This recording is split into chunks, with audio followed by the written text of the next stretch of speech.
for the absolute value function.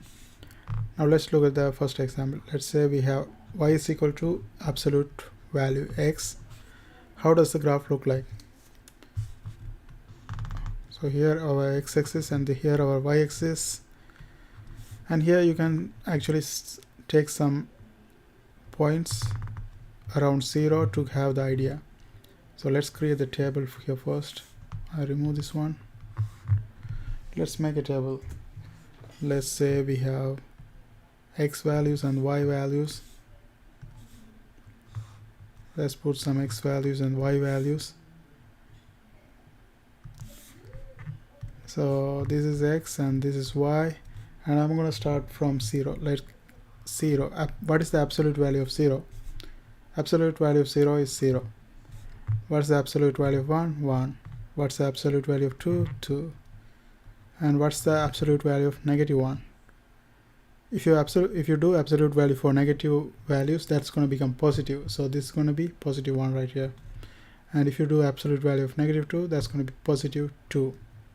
So from this one you can plot the graph.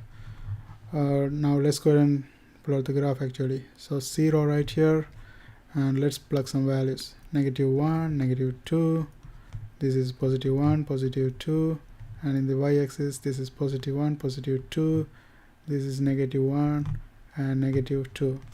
I'm going to use a different color to draw the graph. So when the x is negative 2, y is 2, so it's going to be right over here.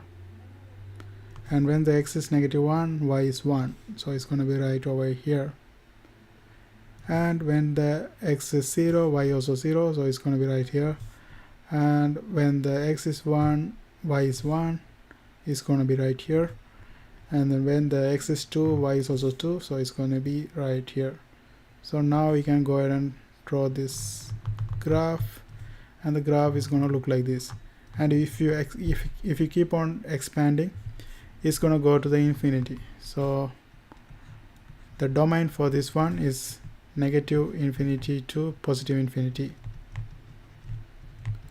Okay, and for any absolute function, the domain is always going to be negative infinity to positive infinity, unless there is some, you mess up the equation with something else. Other than that, it's going to be just negative infinity to positive infinity. Now let's look at some other equations for the absolute values. So let's say we have something like y is equal to negative absolute value of x. What is this going to be? So this, if we have negative, that's going to flip the graph to down. So this is opening up, and if you put negative in front, that's going to make the graph to open down. So the graph is going to look like this. And let's say you put y is equal to absolute value negative x inside of this absolute value function. If you put inside, it's going to actually make any negative value to positive, so you're going to get exactly same graph as this one. The graph is going to look like this. So it's going to be like this. Let's try something else. Let's use a different color. Let's say let's say you have a equation given that is y is equal to absolute value of x plus 2. And when you have an addition inside of this absolute value function with x, that actually move to the left by that number of units. So here if it's plus 2, it means 2 units to the left. The graph shift 2 units to the left. So the graph is going to start at negative 2, and then it's going to be symmetrical at negative 2 when x is equal to negative 2 right here. And if you put minus, it's going to move to the right. So if you put y is equal to absolute value x minus 3, then you're going to have the graph that is moving to the right by 3 units, and it's going to open up like this. Okay, similar to that, if you put plus and minus outside of the absolute value, the y values are going to move. Now let's see how that's going to be like. I'm going to erase this one. erase this whole thing, erase this one as well.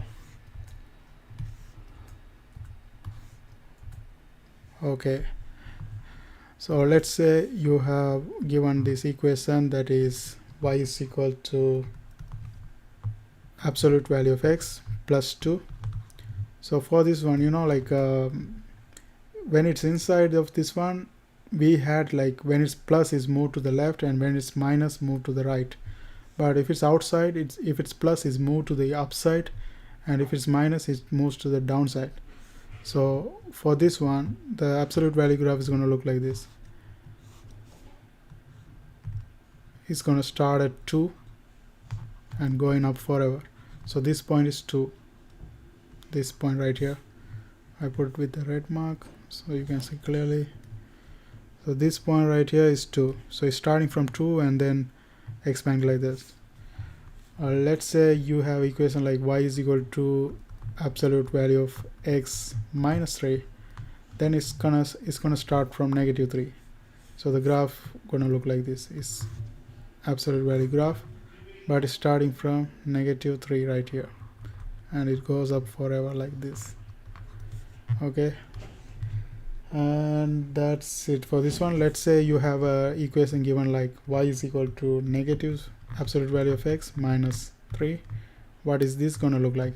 So this is still moving down by 3 units, but it's going to be flipped now because of the negative in front of the absolute value. So if you draw the graph, it's going to look like this. It's going to be in the -3 in the y-axis, but it's going to be opening down like this.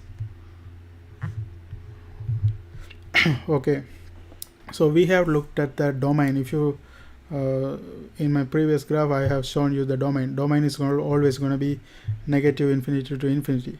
What's the range here? Let's look at that. Range is actually, we have to see where the y value is starting and where it's ending. For the first one right here, the y value is starting at 2, and is it included? It's included because the point is right there. So if it's included, we have to put a square bracket for that one, and then 2. It's starting at 2, so we put 2 right here, and it's going to positive infinity. And for the infinity, it's always this round bracket. Okay, that's our range for the first one.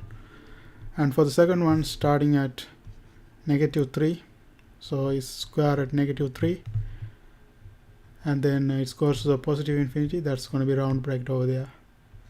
And this last one here, this is -3, and this is going to -infinity.